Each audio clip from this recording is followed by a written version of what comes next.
एक उत्सव तुम्हारी ओर बढ़ रहा है जो तुम्हें भ्रमित करके रख देगा।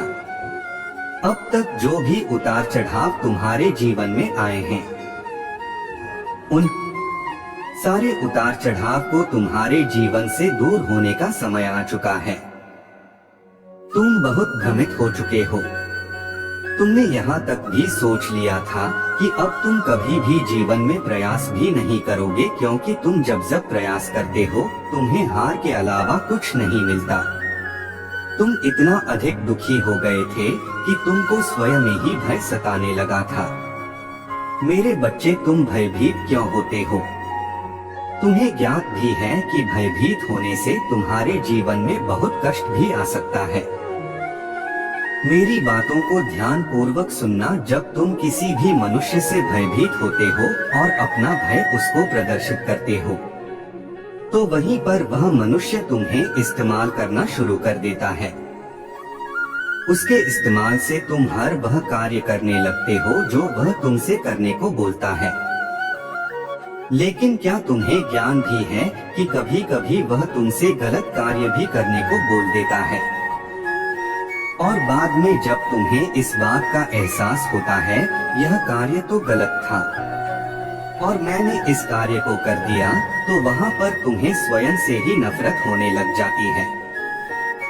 तुम सोचते हो यह क्या हुआ, मैंने उसके कहने के अनुसार किया तो मेरा ही नुकसान हो गया।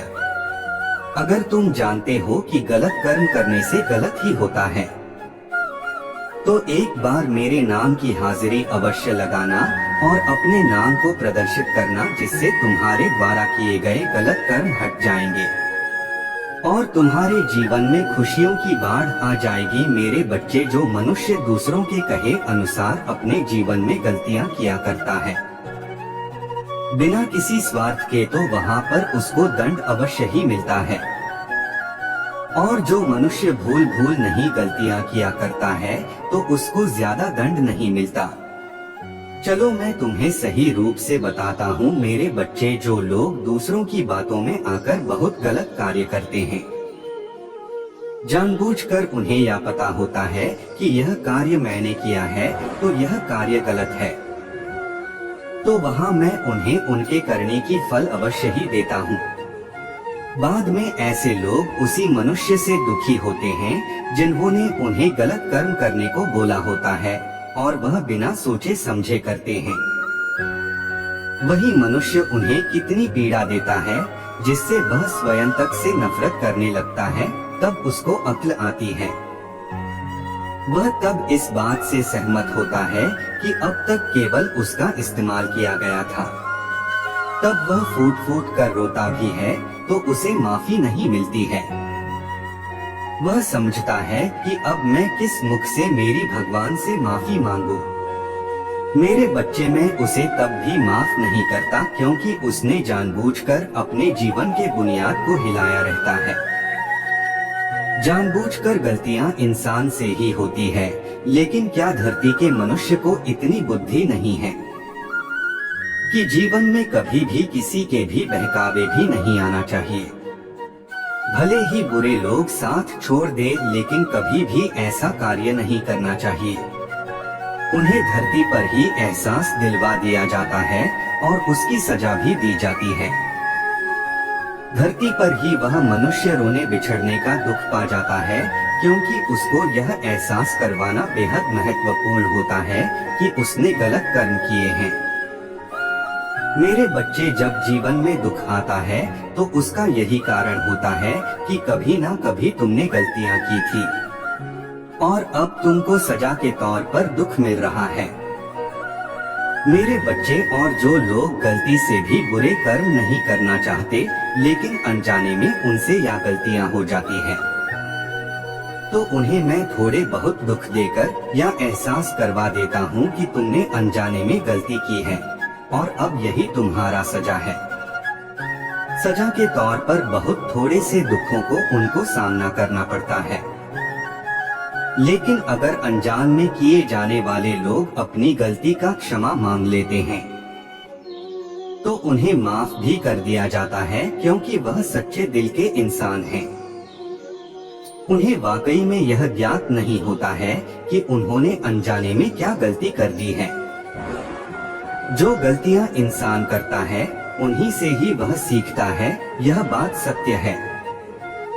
लेकिन बार बार वही गलती करना यह बिल्कुल ही गलत है। अगर तुमने गलती की है तो एक बार अवश्य लिखना कि हे मेरे ईश्वर, मैंने गलती की है, अब मुझे क्षमा कर दो। मेरी गलतियों को माफ करके मुझे अपनी शरण में ले लो। अगर यह शब्द तुम दिल से लिखोगे तो तुम्हें माफी मिलेगी और तुम्हारे जीवन में खुशी की बाढ़ आ जाएगी। मेरे बच्चे, तुम्हारे प्रेम भरे जीवन में भी मिठास आएंगे। बहुत से लोगों ने जहर घोलने का कार्य किया हुआ था, लेकिन अब तुम्हारे प्रेम से भरे जीवन में वह सारी खुशियां आएगी जो तुमने अब तक सोच रखी थी। मेरे बच्चे, क्या तुम जानते हो कि तुम्हारे जीवन का एक अध्याय पूर्ण हो चुका है? तुम अब अपने दूसरे अध्याय पर पहुंच चुके हो। पहला अध्याय तो तुमने बहुत सहज पूर्वक निकाला, लेकिन अब दूसरा अध्याय तुम्हें बहुत कष्ट देगा। लेकिन तुम्हें भयभीत नहीं होना है। तुम्हें इस अध्याय को साहस के साथ पार करना है। मैं इस अध्याय में तुम्हारा गुरु बनकर तुम्हारे साथ सदैव मौजूद रहूंगा, तुम्हारा मार्गदर्शन करूंगा। लेकिन यहाँ इस चैनल पर मेरे जितने भी संदेश आएंगे उनका तुम अपमान ना करना। इनको सदैव देखना, क्योंकि यहाँ से तुम्हें आगे जाने का मार्ग का अनुमान लगेगा और तुम्हें एक दूसरे अध्याय में क्या करना है यह पता चलेगा। तुम्हारे सामने आए मेरे इस चैनल के संदेश को अनदेखा नहीं करना है, क्योंकि यह जीवन के बारे में मैं ही बताने आता हूँ। मैं जिसको जरिया मानता हूँ उसके द्वारा ही संदेश भेजता हूँ। तुम्हें दिन प्रतिदिन भविष्यवाणी की सूचना इसी चैनल से मिला करेंगे।